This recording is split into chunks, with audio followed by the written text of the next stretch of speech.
개인회생을 신청하고 오히려 망치는 경우, 뭔가 일이 잘못되는 경우가 있단 말이죠. 주의하셔야 될 부분이 몇 가지가 있는데, 첫 번째가 서류 작성의 부담입니다. 여러분이 개인회생을 진행하시면 필요한 서류를 작성해서 첨부 서류를 만들어 가지고 법원에 제출을 해야 되는데, 물론 서류를 만드는 거는 변호사가 만들지만 필요 서류 같은 것은 채무자가 협조를 많이 해줘야 되거든요. 여기에서 약간 부담이 생긴다거나 일이 똑바로 진행이 안 돼서 망치는 경우가 있는데, 여기 예시를 보시면 조회된 모든 금융계좌의 최근 1년간 입출금 거래 내역을 제출하되 100만원 이상 거래 내역에 대해서 설명서를 아래 표와 같이 작성하여 제출하라, 이런 보정 권고가 나오거든요. 이걸 보고 이제 사용처 소명이라고 하는데, 내가 내 돈을 어디에 썼는지, 은행 계좌 내역이든 신용카드든 어디 썼는지 법원에 설명을 해줘야 되는 겁니다. 법원 입장에서는 이 사람이 개인회생 채무 분할 변제 채무 탕감을 신청했으니까 어디 사치 탕진했는지, 필수적인 생활비나 병원비로 썼는지 이런 거를 확인해보고 회생을 해주려고 하는 거잖아요. 그러니까 그 돈을 어디에 썼는지 사용처를 소명을 시킨단 말이죠. 예를 들면 이런 식입니다. 여러분 계좌 내역을 발급받으면 일자하고 금액이 적혀 있잖아요. 몇 월 며칠에 얼마 썼다, 어디에서 썼다, 이런 것들이 찍혀 있는데, 그 중에서 내가 100만원 이상 사용한 거에 대해서 이렇게 형광펜을 그어가지고 법원에 제출을 하는 겁니다. 이거는 빌린 돈을 갚았다, 이거는 병원비로 썼다, 요것도 빌린 돈을 갚았다, 요거는 카드값을 냈다, 이런 식으로 설명을 해주는 거죠. 그리고 밑줄 그어서 제출하는 거하고 별개로 내가 100만원 이상 입출금했던 거 어디에 썼는지 도표를 만들어서 이렇게 제출을 하거든요. 제 경험상은 일단 공직에 계시다거나 사무직에 근무하시는 분들에게는 별 부담이 안 돼요. 어차피 항상 하시는 일이고, 여러분 쓰시는 보고서의 난이도에 비하면 아무것도 아니기 때문에 손쉽게 작성을 하실 수 있고, 젊은 세대도 매우 빠르게 작성을 할 수 있습니다. 다만 그 연배가 좀 많으신 분들이 있거든요. 컴퓨터 작업 같은 것을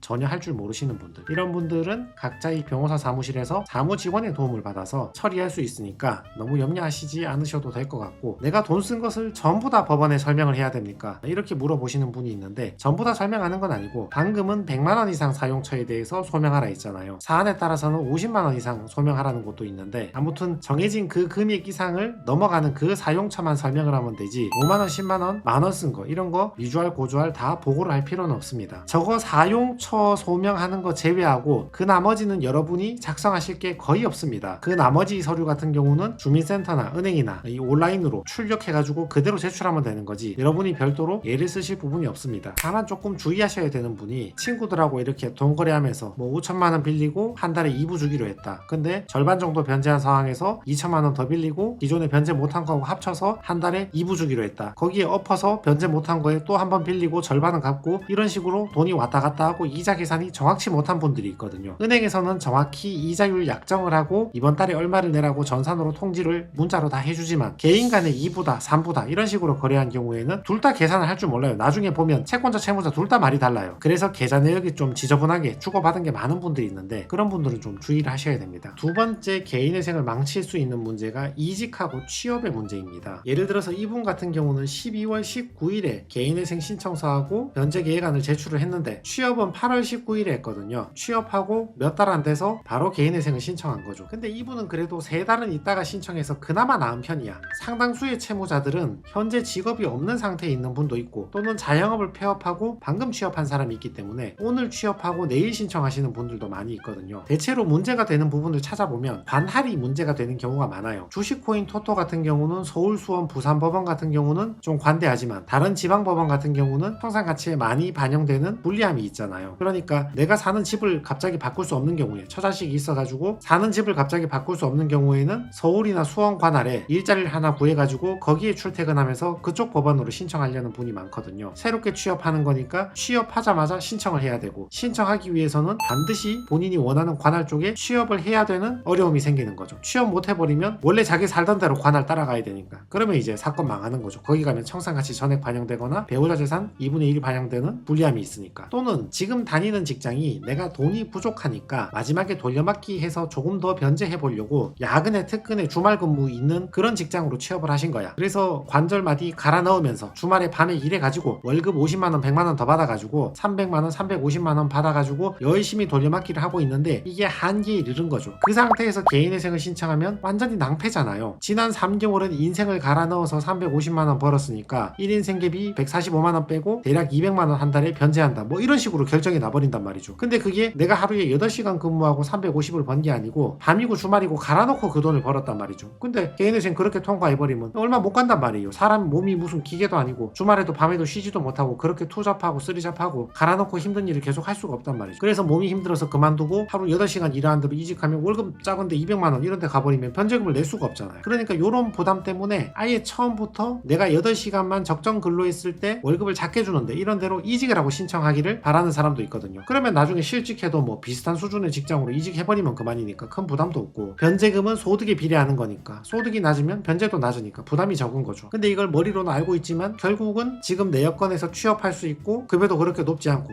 그나마 다닐 수 있는 직장으로 이직을 해야 되는데 그게 잘 풀리면 다행인데 잘 안 풀릴 수도 있다는 거죠. 특히 고령자 같은 경우는 찬밥도밥 가릴 여지도 없고 아예 취업 자체가 안 되는 경우도 많단 말이에요. 그래서 이런 분들은 너무 취업이 안 되면 차라리 파산을 좀 고려해 보시는 것도 좋지 않을까. 왜냐하면 취업 되지도 않는 거 억지로 취업해서 개인회생 신청해봤자 그 직장이 유지가 안 되면 개시결정 전에 무직이라는 게 들통이 나든 또는 법원에서 모르고 넘어갔지만 내가 더 이상 월급을 못 버니까 변제금 못 내니까 개인회생을 취소해야 되는 큰 부담이 생길 수 있으니까 애초에 파산으로 가야 되는 경우도 있을 수 있단 말이죠. 그리고 관할이든 배우자 재산이든 소득 금액이든 간에 내가 지금 이직이나 취업을 새롭게 해야 된다는 자체가 심리적 장벽이어서 이럴 수도 없고 저럴 수도 없고 고민하시는 분들이 많이 계시거든요. 이직을 하긴 해야겠는데 새롭게 취업을 하긴 해야겠는데 마땅히 갈 만한 자리는 없고 근데 그렇다고 이번 달에 이자 낼 돈도 없고 돌려막기는 더 이상 무리고 이러면 어쩌나 저러면 어쩌나 고민이 많단 말이죠. 근데 그렇게 계속 고민만 하고 있으면 일이 더 커지고 일을 망친단 말이죠. 그러니까 부담이 되는 건 알겠는데 어찌됐건 본인이 벌떡 일어나서 두 발로 뚜벅뚜벅 걸어가서 면접을 보든 취업을 하든 하다 안 되면 사돈의 팔촌에 누가 아는 사람 자영업 하는 사람이라도 찾아서 그 가게에 나 좀 취업시켜 달라고 그렇게 부탁이라도 해야지 일이 해결되는 거지. 계속 고민하신다고 일이 해결되는 건 아니란 말이죠. 특히 개인회생 망치는 큰 원인 중에 하나가 이직했다 취업했다고 근로계약서를 제출했는데 법원이 나중에 소정의 확인 절차를 거쳐본 결과 그 직장에 다니지 않는 사람, 허위 직장인 사람 또는 소득이 없다고 파산을 신청했는데 파산 관제인한테 직업이 있다는 게 들켜가지고 이게 문제가 되는 사람들, 이런 분들이 개인회생이나 파산을 망칠 수 있으니까 허위 없이 진실되게 이직이나 취업을 알아보시는 것이 좋을 것 같습니다. 세 번째가 생계비 감액이나 변제 기간 연장의 문제가 있거든요. 예를 들어서 여러분 월급이 200만원이라고 가정하면 1인 생계비 145만원 빼서 한 달에 55만원 변제하잖아요. 36개월이란 변제 기간이 나오는 거죠. 여기 예시를 보시면 이분은 변제 기간이 24개월이 나왔습니다. 서울이나 수원 같은 법원에는 30대 미만 청년의 경우에는 24개월 변제 특례가 있거든요. 뭐 무조건 해주는 것까지는 아닌데 이분 같은 경우는 30세 미만이라서 청년이라서 24개월로 빨리 통과했습니다. 30세 미만 65세 이상 중증 장애가 있는 사람, 한부모 가정의 부모, 자녀 2명 이상 양육하는 사람, 전세 사기 피해자로 인정된 사람, 이런 사람들 경우에는 사치 탕진한 내역이 적고 일정 변제율을 넘겨서 변제할 수 있으면 24개월 조건으로 법원에 신청할 수 있거든요. 물론 해줄지 말지는 법원의 재량이긴 하지만, 근데 그와 반대로 36을 24로 줄이지는 못할 망정 48이나 60으로 늘려야 하는 사람도 있습니다. 예를 들어서 채무자라고 재산이 아주 없는 건 아니잖아요. 예를 들어서 내가 가진 보증금에서 소액 보증금을 공제하든 내가 갖고 있는 작은 빌라나 아파트에서 담보대출을 빼든 간에 남는 순자산 가치가 좀 있긴 하잖아요. 아니면 자동차가 한 대 있을 수도 있고 팔지 않고 남아있는 주식이나 코인이 좀 있을 수도 있고 기타 등등 재산을 합치고 사치 탕진으로 날려먹은 돈하고 다 합쳤더니만 7,200만원 나온 거야. 저게 나의 청산 가치잖아요. 그러면 채무자는 청산 가치 이상 변제를 해야 되니까 7,200 이상을 변제를 해야 된단 말이죠. 7,200을 36개월로 나누면 한 달에 200만원 이상 변제를 해야 된단 말이죠. 근데 이 채무자가 월급이 200만원이야. 그러면 200만원 빼기 1인 생계비 145만원 하면 한 달에 55만원 밖에 변제 못하잖아요. 36개월 내봐야 2,000밖에 안 돼. 7,200 이상을 변제를 해야 되는데 3년 내봐야 2,000밖에 안 된다니까. 그러면 이런 경우에는 법원에 선처를 구해서 내가 월급이 작아서 청산가치 7,200을 전액 다 변제할 수 없다. 죄송합니다. 대신 내가 36개월이 아니라 60개월 변제해서 남들보다 더 변제할 테니까 비록 7,200은 변제 못할지언정 내가 변제 기간이라도 최대 변제 기간 5년으로 늘릴 테니까 개시 결정은 좀 내려주십시오 하면서 청산 가치를 깎아서 이렇게 통과하는 경우도 있거든요. 그래서 청산 가치는 큰데 소득은 턱없이 작은 경우에 법원의 사정에서 청산 가치를 좀 깎아서 통과할 수 있는 경우가 있단 말이죠. 다만 여기서 깎는 청산 가치는 사치 탕진이나 편파 변제 같이 뭔가 해석의 여지가 있는 이런 부분에 대해서 청산 가치를 깎을 수 있는 거지 버젓이 존재하는 재산을 없는 걸로 간주할 수는 없습니다. 단 주의하실 게, 또 이렇게 말씀드리면 채무자께서 아니 그러면 뭐 어차피 뭐 60개월 변제하면 무조건 통과하는 거 아니냐, 근데 뭐 2억 3억 뭐 있는 거 자영업 대출 다 땡겨 써가지고 다 날려먹고 뭐 도박하고 경마하고 다 날려먹어도 뭐 월급 200 닦고 해서 60개월만 변제하면 무조건 통과하는 거 아니냐, 뭐 요렇게 말씀하시는 분도 가끔 계신데 권리 아니에요. 그렇게까지 당연히 주장하고 당연히 인정되는 그런 권리 아닙니다. 사치 탕진한 금액은 매우 큰데 턱없이 작은 월급을 구해가 와가지고 이것만 가지고 변제할게요. 그러면 성실히 변제하겠다는 진정성이 안 보이면 기각될 가능성도 존재를 합니다. 그러니까 당연히 인정되는 거 아니냐, 60개월만 되면 다 끝나는 거 아니냐, 이렇게 권리처럼 인정하시는 것은 약간 선을 넘는다, 사건을 되려 망칠 수 있다,